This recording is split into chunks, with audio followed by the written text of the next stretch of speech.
बन रहा है पास्ता, ये रेडी है। यहाँ पर इसकी ग्रेवी बन के रेडी है।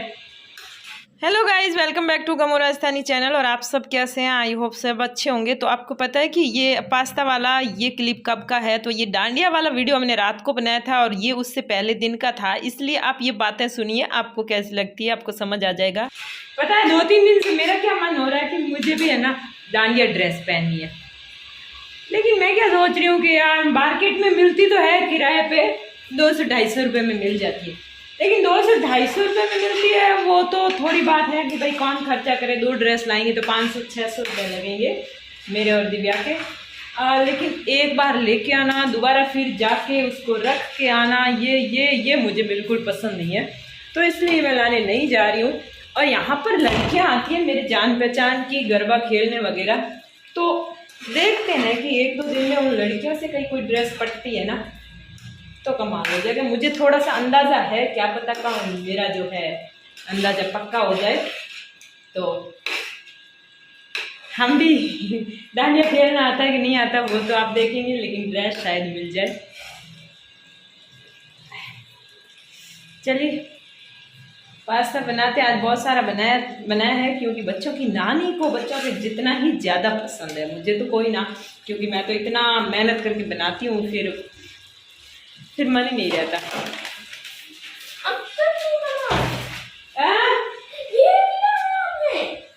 ये क्या है? लट है मैक्रोनी।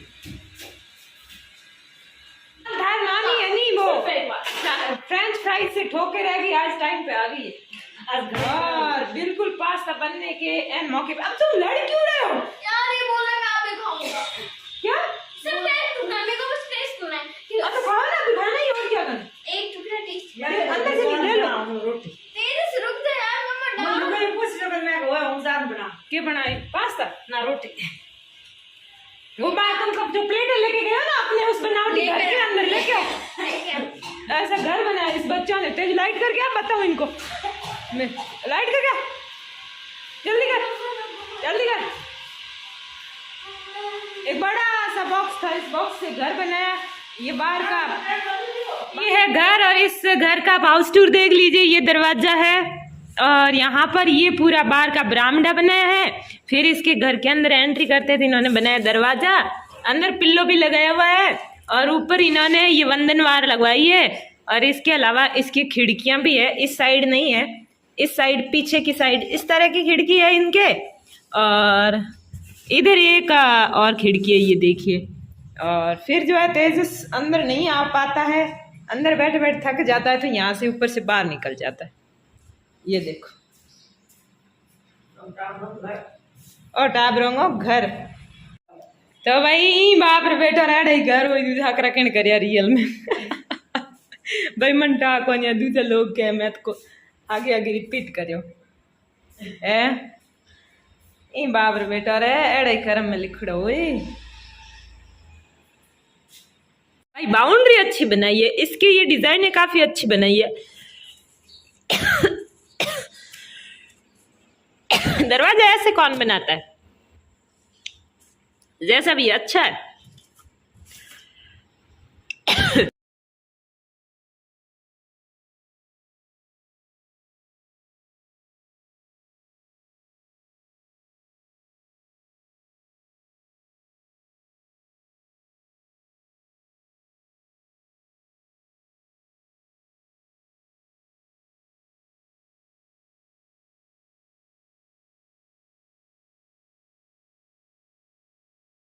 आज बच्चों के पीटीएम के लिए अब भी मैं जाती तैयार होके आती हूँ, अंदर से कोई साड़ी ढूंढ लेती हूँ और फिर निकल लेती हूँ, फटाफट लेट हो जाएगा।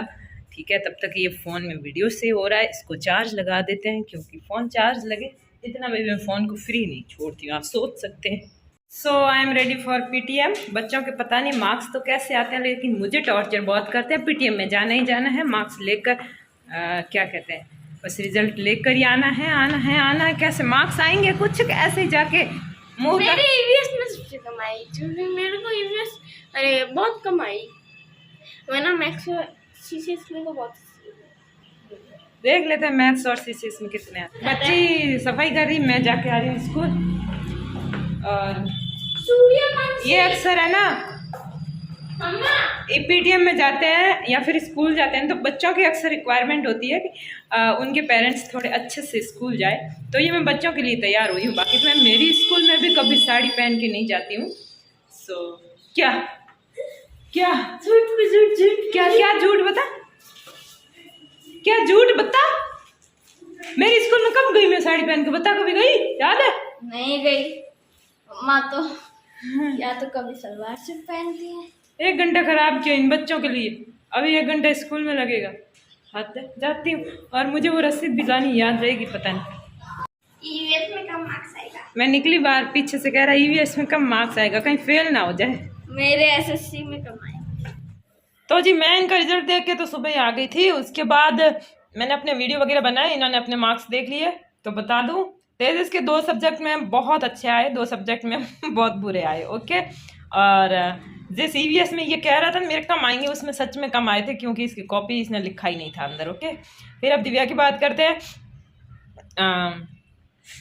दिव्या के सिर्फ 1 सब्जेक्ट में कम थे, 2 में 3 सब्जेक्ट में तो बिल्कुल बढ़िया वाले थे, 2 में नॉर्मल थे।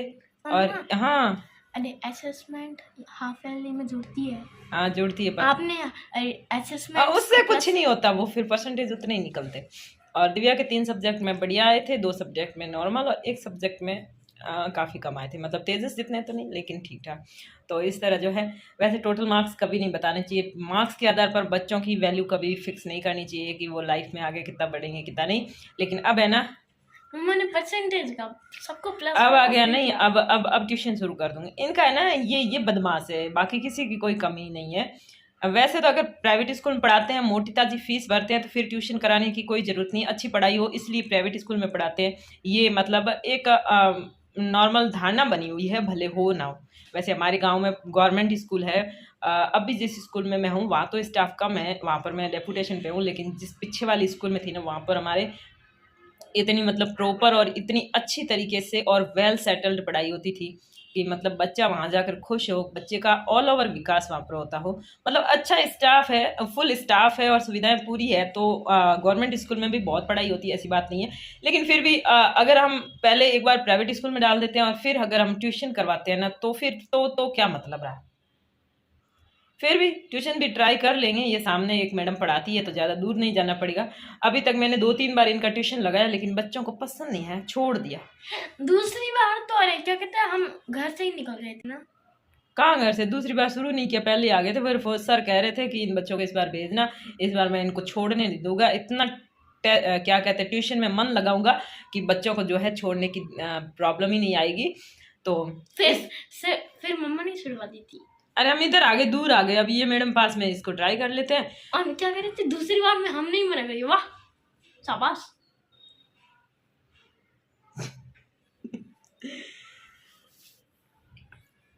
चलो इस बार ट्राई करूंगी, और इस बार छोड़ना नहीं है बिल्कुल। अच्छे से एनुअल एग्जाम तक पढ़ना है, फिर और बंद करा दूंगी। ठीक है, एनुअल एग्जाम से पढ़ना है फिर बंद, ट्यूशन बंद।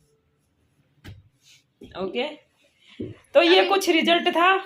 दिव्या ठीक है, अच्छी है पढ़ाई में, तेजस नॉर्मल है।